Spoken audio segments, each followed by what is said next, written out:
friends, video pembelajaran kali ini akan membahas mengenai seni patung. Jika kamu kelas 9 dan tertarik untuk belajar mengenai seni patung, video ini mungkin cocok untuk kamu. Setelah menonton video ini, kamu diharapkan mampu untuk menjelaskan pengertian patung dengan benar, mengklasifikasikan jenis-jenis patung berdasarkan bentuk perwujudan dengan benar, mendeskripsikan berbagai macam dan media dalam berkarya seni patung dengan baik, dan mendeskripsikan teknik berkarya seni patung dengan benar.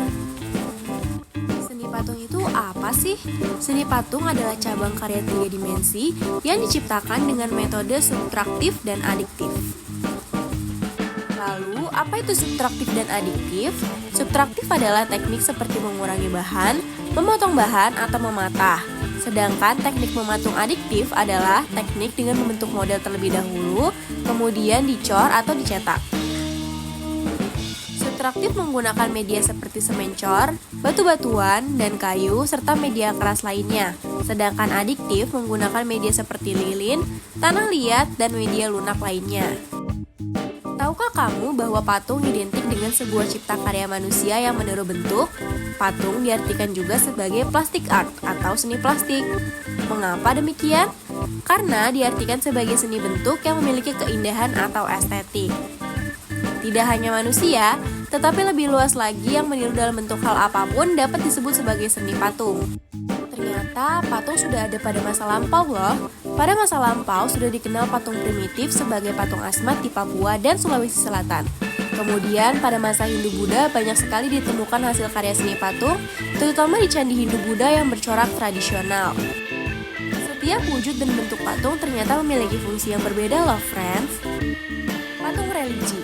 Pada zaman dahulu, patung dibuat untuk kepentingan agama, untuk menghormati dewa-dewa, atau untuk mengenang orang yang diagungkan, misalnya seperti raja atau pemimpin mereka. Patung monumen dibuat untuk memperingati peristiwa atau kejadian yang bersejarah atau jasa seorang pahlawan besar sebuah bangsa atau kelompok. Patung arsitektur.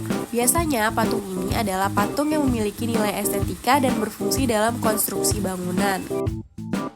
Patung dekorasi. Patung dekorasi biasanya digunakan untuk menghias bangunan atau lingkungan bermain. Biasanya patung dekorasi dibuat di daerah sekitar taman. Patung seni. Patung seni adalah karya seni yang murni untuk estetika yang hanya bisa dinikmati keindahan bentuknya saja. Dan yang terakhir adalah patung kerajinan. Patung kerajinan merupakan hasil dari para pengrajin yang dibuat untuk konsumerisme atau jual beli. Dari perwujudannya, ternyata patung ini memiliki 2 bentuk. Yang pertama adalah patung figuratif, dan yang kedua adalah patung non-figuratif. Bentuk patung yang sering kita jumpai adalah bentuk figuratif. Mengapa demikian? Artinya patung tersebut adalah patung tiruan dalam bentuk alam, seperti manusia, binatang, dan tumbuhan. Sedangkan patung non-figuratif adalah patung yang secara umum terlepas dari bentuk tiruan alam. Biasanya bentuknya abstrak. Dalam membuat patung tentunya tidak terlepas dari alat dan bahan. Tanpa alat dan bahan, sebuah patung tidak akan bisa terbentuk. Bahan dalam membuat patung dibedakan menjadi 3 nih friends. Ada bahan lunak, bahan sedang, dan bahan keras. Bahan lunak.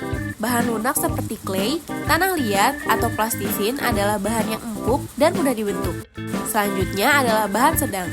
Maksudnya di sini adalah tidak lunak dan tidak keras, misalnya seperti kayu waru, kayu sangon, kayu randu, dan kayu mahoni.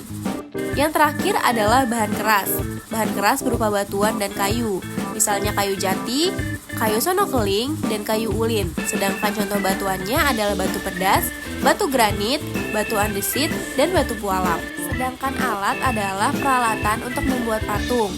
Alat digunakan tergantung bahan dan teknik yang digunakan.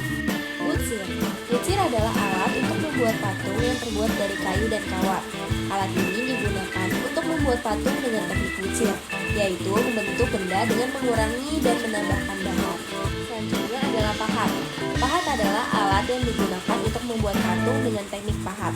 Pahat biasanya digunakan bersama palu untuk membuat patung dan relief berbahan dasar kayu dan batu. Selanjutnya adalah cetakan. Cetakan adalah alat dalam membuat patung dengan teknik cor. Adonan berupa semen dan gips dituang dalam bentuk cetakan untuk menghasilkan seni patung yang diinginkan. Yang terakhir adalah alat las. Alat las digunakan sebagai alat untuk menggabungkan materi patung berbahan dasar logam dan besi. Teknik menggunakan alat alat ini dinamakan teknik las. Nah friends, segini dulu nih pembicaraan kita mengenai seni patung. Sampai jumpa di video selanjutnya. Thanks for watching.